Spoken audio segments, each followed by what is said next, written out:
Assalamualaikum warahmatullahi wabarakatuh. Salam sejahtera untuk kita semua. Perkenalkan, saya Dewi Gita Karsika, STR Par selaku dosen program studi pariwisata Fakultas Ekonomi dan Bisnis Universitas Sahid. Pada kesempatan ini, saya akan menjelaskan pelaksanaan pembelajaran mata kuliah yang saya ampu, yaitu kepariwisataan dengan bobot 2 SKS untuk mahasiswa semester 1. Mata kuliah kepariwisataan merupakan mata kuliah wajib universitas yang ditempuh oleh seluruh mahasiswa Universitas Sahid, tidak hanya mahasiswa dari program studi pariwisata. Hal ini dikarenakan menjadi bagian pola ilmiah pokok Universitas Sahid yang mencerminkan identitas keunggulan tinggi di bidang pariwisata. Oleh karena itu, mata kuliah ini dirancang untuk memberikan pemahaman kepada seluruh mahasiswa dari berbagai disiplin ilmu. Mata kuliah ini berkontribusi terhadap 3 CPL program studi pariwisata. Di antaranya, mahasiswa diharapkan mampu menerapkan pemikiran logis, kritis, dan inovatif dalam melakukan jenis pekerjaan spesifik dengan mutu dan kuantitas yang sesuai dengan standar kompetensi kerja bidang pariwisata, lalu menguasai konsep destinasi pariwisata, termasuk strategi pengembangan fasilitas, aksesibilitas, dan daya tarik wisata, serta menguasai prinsip dasar pengelolaan destinasi wisata dan mampu menyelaraskan permasalahan faktual melalui kebijakan dan hukum pariwisata. Adapun capaian pembelajaran mata kuliah yang diharapkan agar mahasiswa dapat memahami konsep dasar ruang lingkup pariwisata secara global dan lokal. 2. Menjelaskan daya tarik kawasan dan usaha-usaha dalam pengembangan destinasi pariwisata. 3. Mengidentifikasi jenis-jenis pariwisata, tren, dan perilaku wisatawan. 4. Menjelaskan regulasi, kelembagaan, dan kode etik dalam industri pariwisata. 5. Mengklasifikasikan karir di industri pariwisata serta kompetensi yang dibutuhkan. 6. Menjelaskan sumber pendanaan pariwisata untuk pengembangan infrastruktur dan pemasaran. 7. Mengimplementasikan teknologi dalam pariwisata untuk efisiensi dan daya tarik pariwisata, serta menguraikan dampak ekonomi, sosial budaya, lingkungan pariwisata terhadap pembangunan lokal dan global. Mahasiswa dibekali dengan pemahaman materi mengenai konsep dasar pariwisata, destinasi wisata, usaha pariwisata, karakter wisatawan, regulasi, kelembagaan, teknologi, hingga dampak pariwisata terhadap ekonomi, sosial budaya, dan juga lingkungan. Adapun tujuan pembelajarannya adalah agar mahasiswa mampu memahami konsep kepariwisataan serta menganalisis fenomena dan perkembangan industri pariwisata secara kritis. Pembelajaran dilaksanakan dengan sistem blended learning, yaitu melalui tatap muka di kelas ataupun luring, dan pembelajaran daring menggunakan platform e-learning. Metode yang digunakan meliputi ceramah interaktif, diskusi, discovery learning, studi kasus, presentasi, serta penugasan berbasis proyek yang mengaitkan teori dengan praktik di lapangan. Selama perkuliahan, dilakukan interaksi 2 arah. Mahasiswa akan memperoleh umpan balik secara langsung, baik saat pembelajaran di kelas maupun melalui platform e-learning. Dengan demikian, mahasiswa tidak hanya memahami teori, tetapi juga mampu mengembangkan kemampuan berpikir kritis, komunikasi, dan juga kolaborasi. Penilaian dilakukan secara berkelanjutan sesuai dengan rubrik dan pembobotan pada RPS berupa penugasan dengan bobot 40%, ujian tengah semester dan ujian akhir semester masing-masing 20%, dan kehadiran 10%. Penilaian menggunakan rubrik holistik, rubrik analitik, rubrik skala persepsi, dan juga portofolio, sehingga hasil belajar dapat diukur secara objektif dan juga komprehensif. Demikian pemaparan pelaksanaan pembelajaran mata kuliah kepariwisataan berdasarkan pendekatan delivery, interaction, and assessment. Adapun berikut disampaikan video pembelajaran mata kuliah kepariwisataan dengan materi konsep dasar pariwisata pada pertemuan ke-1. Selamat menyaksikan. Oke, baik. Assalamualaikum warahmatullahi wabarakatuh. Waalaikumsalam warahmatullahi wabarakatuh. Selamat pagi, salam kenal untuk semuanya. Hari ini adalah pertemuan pertama kita di mata kuliah kepariwisataan. Jadi mata kuliah ini sebanyak 2 SKS yang tentunya akan kita pelajari di semester 1 kali ini. Saya yakin teman-teman semua mahasiswa baru masih pada semangat semuanya ya. Semangat. Luar biasa. Tepuk tangan dulu dong buat saya.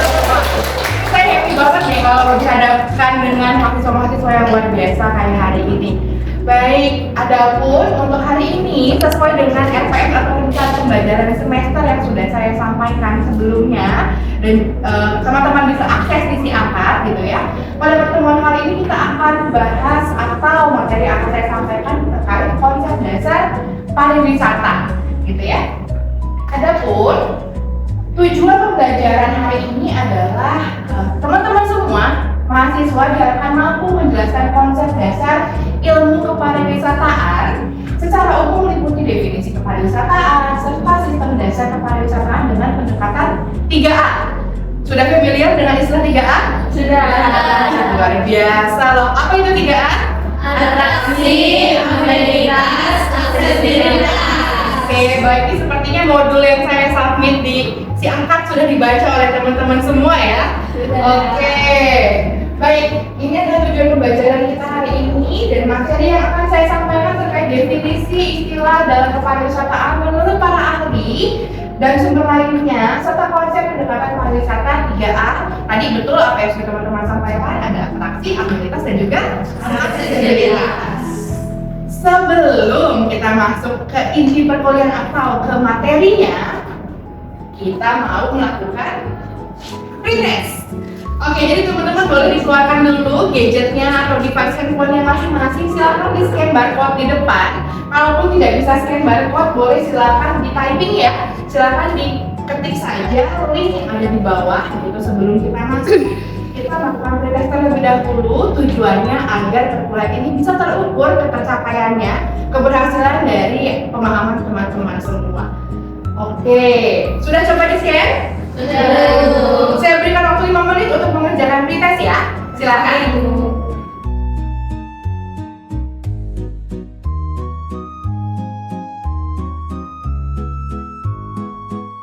Oke, gimana? Sudah semua mengerjakan pretestnya? Sudah. Oke, kalau sudah semua mengerjakan pretest, semoga hasilnya baik semuanya, walaupun kita belum masuk ke inti perkuliahan. Saya mau tanya dong, apa sih itu pariwisata? Jalan-jalan. Jalan-jalan, makan, apa lagi? Belanja, kulineran, apa lagi? Healing. Oke, untuk yang di belakang boleh saya tahu siapa namanya? Kila, Ibu. Oh, Kila, dengan Kila. Kalau kamu dengar kata pariwisata, kira-kira apa sih yang ada di benak kamu saat itu juga? Museum. Museum, oh, luar biasa. Kalau Mbak yang di depan ini dengan siapa? Najwa. Najwa, kalau misalkan kamu mendengar kata pariwisata, kira-kira kamu teringat dengan apa? Keluar negeri, ada yang jalan-jalan, healing, museum tadi bahkan ya. Terus temannya di depan juga bilang tadi keluar negeri gitu ya. Oke, jadi pariwisata itu kurang lebih apa yang disampaikan teman-teman adalah sesuatu yang menyenangkan ya. Menyenangkan nggak sih? Ya. Menyenangkan ya. Alhamdulillah. Oke, jadi kalau kita bicara pariwisata, sebenarnya ini berasal dari bahasa Sanskerta. Jadi terdiri dari dua kata. Jadi teman-teman bisa lihat di sini terdiri kata pari dan juga kata wisata, gitu ya. Dimana pari berarti banyak atau berkeliling. Kalau kata orang Malaysia pusing-pusing, gitu ya, berkeliling. Lalu wisata itu pergi atau berpergian.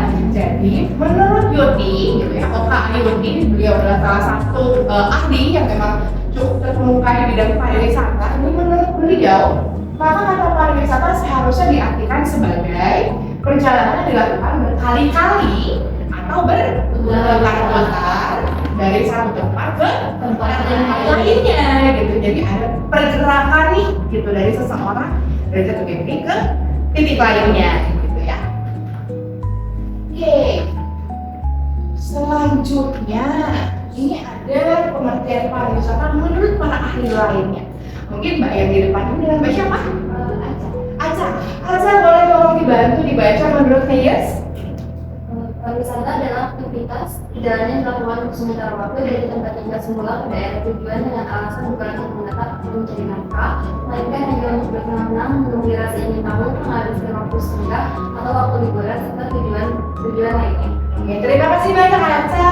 Di sebelahnya dengan Mbak siapa? Sakauli. Oke, Sakauli boleh bantu dibaca menurutnya seperti apa? Menurut Creative and Annual, pariwisata adalah kegiatan perpindahan orang sementara waktu ke destinasi di luar tempat tinggal dan tempat bekerjanya, dan melaksanakan kegiatan selama di destinasi dan juga penyebaran aktivitas untuk memenuhi kebutuhan mereka. Oke, terima kasih banyak. Jadi kita sudah mendengarkan 3 pendapat para ahli nih, baik menurut Yoti, Meyers, dan juga Medicine and Wall. Gitu. Ada kata kunci sebenarnya di sini, yaitu dilakukan untuk sementara waktu. Jadi kalau teman-teman bisa dari Jakarta ke Bandung terus menetap, apakah bisa dikatakan sebagai kegiatan pariwisata? Bukan ya, gitu. Kenapa? Karena pariwisata adalah aktivitas yang dilakukan untuk sementara waktu. Jadi misal, saya pergi ke Bandung hanya 3 hari 2 malam. Saya pergi ke Bali misalkan 10 hari, atau berpergian yang cukup panjang pun juga bisa, misalkan sebulan, 2 bulan, selama tidak dilakukan secara menetap. Selama itu bersifat sementara, berarti masih aman, masih masuk kategori nih, gitu ya. Dan mereka tidak dengan tujuan untuk mencari nafkah. Karena kalau mencari nafkah itu benar sudah bekerja, menetap kan dia, gitu. Berarti bukan dikatakan sebagai bagian dari pariwisata. Saya dari Jakarta pindah ke Semarang misalnya, saya ngajar di sana jadi dosen, ya berarti saya bukan berwisata ke Semarang, gitu ya, tapi saya memang menetap setelah di Semarang. Gitu. Sampai sini ada pertanyaan? Belum? Aman. Oke, kita lanjutkan. Jadi di dalam Undang-Undang Kepariwisataan, di Undang-Undang Nomor 10 Tahun 2009, itu memang ada beberapa istilah yang terdengar mirip, terdengar sama, gitu. Tapi sebenarnya maknanya berbeda-beda, gitu. Pariwisata, wisatawan, pariwisata, kepariwisataan, mirip sekilas, gitu ya. Tapi kalau kita lihat menurut undang-undang tersebut, di sini sudah secara jelas disampaikan bahwa ada loh perbedaannya. Ketika kita bicara wisata, kita bicara terkait kegiatan perjalanannya. Kita bicara terkait kegiatan perjalanan yang dilakukan seseorang atau sekelompok orang dengan mengunjungi tempat tertentu untuk tujuan rekreasi, pengembangan pribadi, atau mempelajari keunikan daya tarik wisata yang dikunjungi dalam jangka waktu sementara. Jadi sementara ya. Gitu. Kalau wisatawan adalah orangnya, pelakunya. Kalian pergi jalan-jalan sementara waktu disebut sebagai wisatawan. Kalau pariwisata berbagai macam kegiatannya, gitu ya. Kalau tadi wisata, kita berwisata melakukan kegiatan. Tapi kalau sudah ngomong pariwisata, sudah terdiri dari berbagai macam kegiatannya, gitu ya. Dan didukung oleh berbagai fasilitas serta layanan-layanan, gitu ya. Sedangkan kepariwisataan itu lebih kompleks lagi, keseluruhan dari kegiatannya tadi, kegiatan yang terkait dengan pariwisata. Dia sudah multidimensi, multidisiplin bahkan, gitu kan. Itu memang menjadi wujud untuk memenuhi kebutuhan individu-individu atau kelompok yang dimana kita maksud di sini adalah pengunjung atau wisatawan tadi, gitu ya. Dan memang untuk memenuhi interaksi dengan masyarakat tempat, bersama wisatawan, gitu kan, pemerintah atau stakeholder lainnya, gitu. Terasa bedanya antara keempat kata ini? Iya. Rasa ya, jadi ada wisata, wisatawan, pariwisata, dan kepariwisataan. Jadi kita hari ini belajar kepariwisataan, berarti kita mempelajari seluruh kegiatan yang terkait dengan pariwisata, gitu. Jadi sesuatu yang lebih kompleks lagi dari sekedar tadi jalan-jalan atau healing ya tadi katanya ya, gitu ya. Oke, ini kita masuk ke konsep 3A. 3A itu terdiri dari atraksi, amenitas, aksesibilitas. Jadi kalau kita ngomongin konsep 3A, pasti kita akan bicara terkait atraksi, amenitas, dan juga aksesibilitas, gitu ya. Apa itu atraksi? Daya tarik wisata. Betul banget. Terdiri dari apa aja tuh daya tarik wisata? Daya tarik wisata alam, budaya, buatan. Betul. Jadi atraksi wisata atau kita bisa sebut sebagai daya tarik wisata. Bener banget tadi teman-teman kita sudah pada tahu bahwa konsep 3A ini terkait atraksi, amenitas, dan aksesibilitas. Tapi atraksi yang kita bahas di sini bukan sirkus ya. Atraksi di sini bukan kalian ngomongin show terus nyemburin api dari mulut gitu, bukan. Tapi atraksi yang kita bahas di sini adalah atraksi sama dengan betul. Jadi atraksi yang dimaksud di sini adalah daya tarik wisata. Oke. Lalu apa sih daya tarik wisata ini?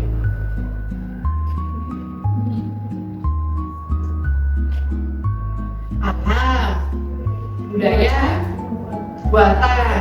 Itu turunannya ya. Jadi daya tarik wisata ini jenisnya dibagi lagi. Tadi betul, ada yang bilang alam, ada yang bilang buatan, ya, dan juga budaya.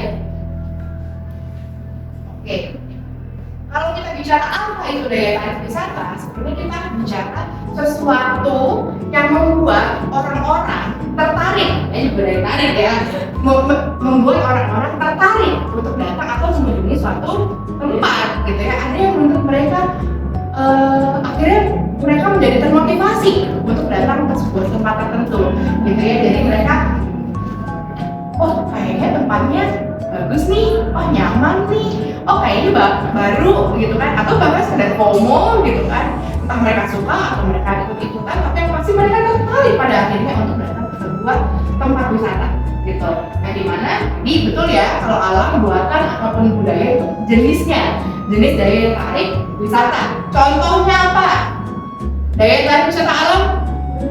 Gunung, curug, bukit, pantai, apa lagi? Laut, apa lagi? Pulau, danau. Oke, tapi danau ada tanda kutipnya. Danaunya terjadi karena apa? Gitu ya. Kalau danaunya ternyata hasil misalnya hasil aktivitas vulkanologi, gitu ya, kayak Danau Toba, itu danau buat apa? Berarti danau dari wisata alam. Tapi kalau danaunya ternyata dikeruk sama pemerintah, misalnya Danau Cincin, itu kan hasil buatan manusia.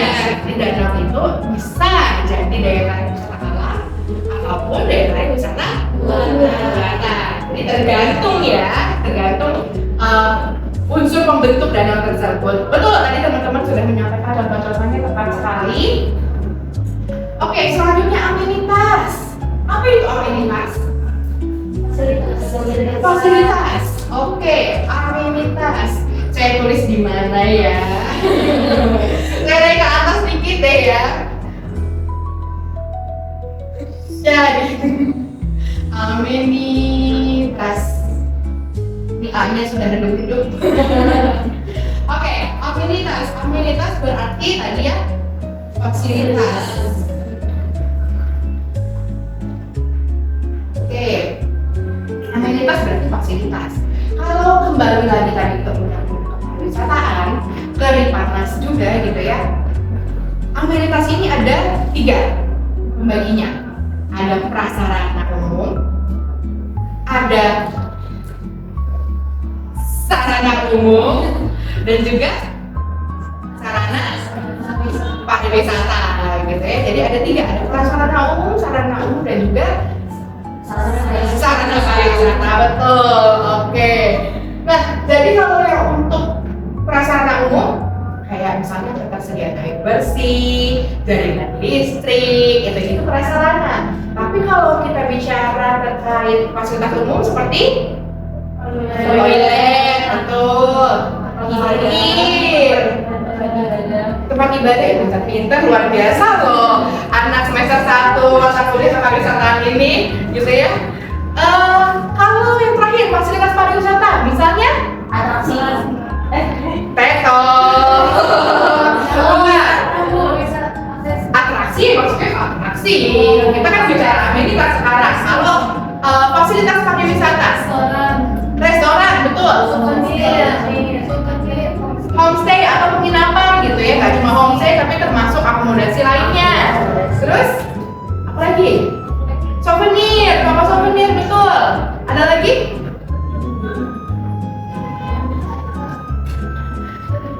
Misalnya Tourist Information Center, itu juga termasuk gitu. Kita sediain restoran, itu bagian dari amenitas atau fasilitas wisata.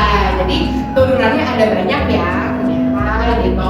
Nanti kita akan kupas lebih dalam lagi di pertemuan-pertemuan berikutnya terkait 3A ini gitu ya. Aksesibilitas. Nah, kalau aksesibilitas ini apa? Menunjukkan destinasinya. Coba satu orang yang berani deh angkat tangannya, siapa? Ayo. Jangan keroyokan, coba salah satu. Coba Mbak yang berjilbab coklat ini dengan siapa? Keisha. Jadi aksesibilitas itu apa sih? Aksesibilitas itu adalah jalur yang untuk ditentukan untuk menuju ke destinasinya. Jalur untuk menuju ke destinasi. Oke, terima kasih banyak Keisha. Mungkin ada tanggapan lain terkait aksesibilitas? Transportasinya sih untuk menuju ke destinasi.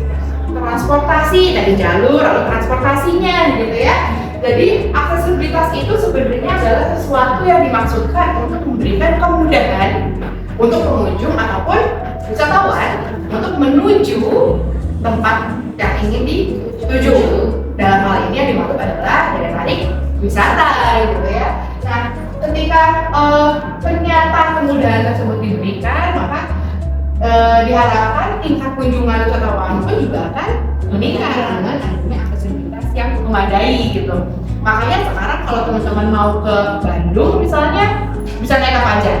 Bus, kereta, motor, naik mobil, lewat travel gitu ya, opsinya banyak. Kenapa? Karena demand untuk menuju ke Bandung semakin meningkat gitu ya, sehingga teman-teman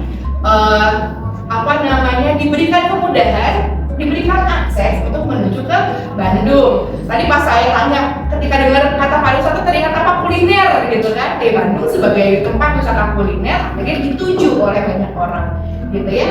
Jadi tadi aksesibilitas gitu, atau kemudahan akses tadi ya, jalur transportasi, pilihan transportasinya gitu ya, untuk menuju ke tempat tersebut gitu. Nah, ada pun atraksi wisata, amenitas, aksesibilitas merupakan faktor yang memang penting dan dapat mempengaruhi seseorang untuk menentukan keputusannya berkunjung gitu ya, pada destinasi tertentu tentunya gitu.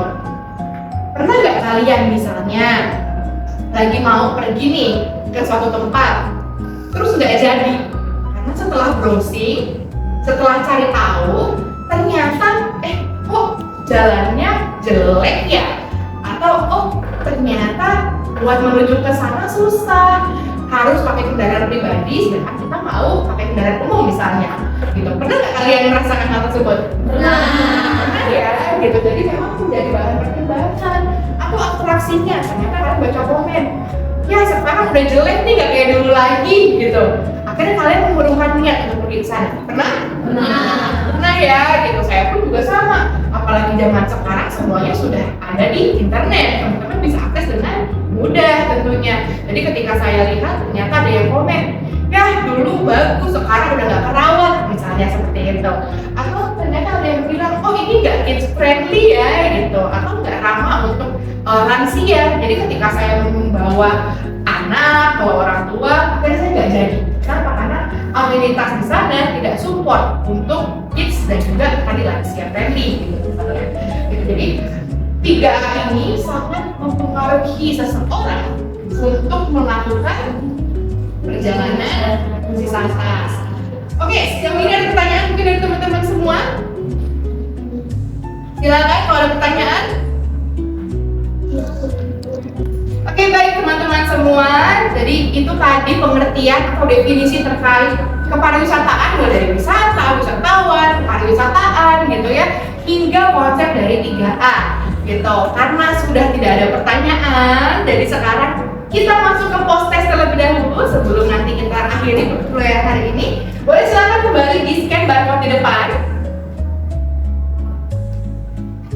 Semoga hasil pretest dan post-testnya mengalami peningkatan yang luar biasa gitu ya. Saya yakin ketika pretest teman-teman juga nilainya udah bagus karena sudah baca modulnya kan ya. Yang luar biasa. Oke, silakan diisi terlebih dahulu untuk post-testnya.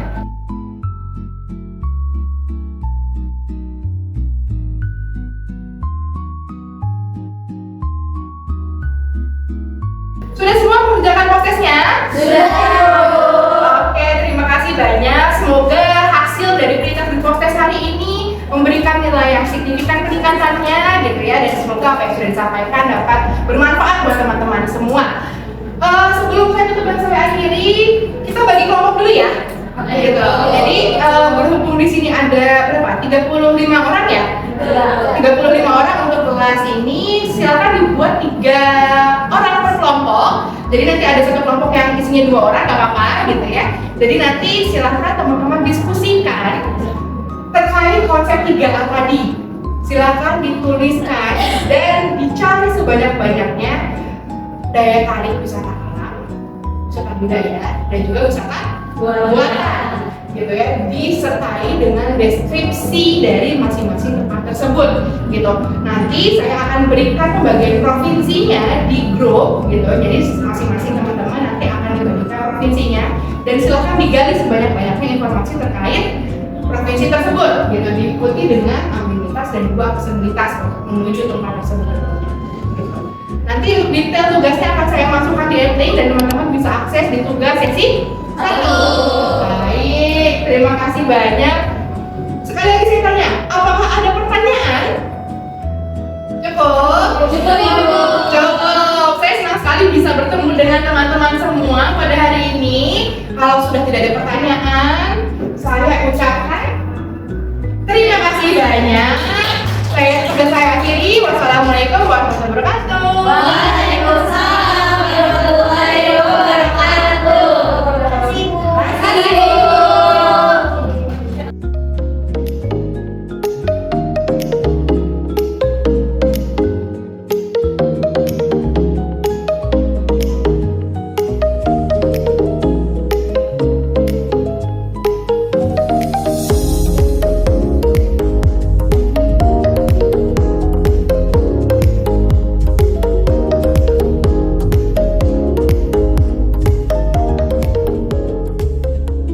Sekian video rekaman proses pembelajaran untuk mata kuliah kepariwisataan yang saya ampuh pada program studi pariwisata Universitas Akhir. Video ini disusun sebagai salah satu persyaratan penyusunan dokumen pernyataan diri dosen dalam unjuk kerja Tridharma Perguruan Tinggi atau PDD UKT PT.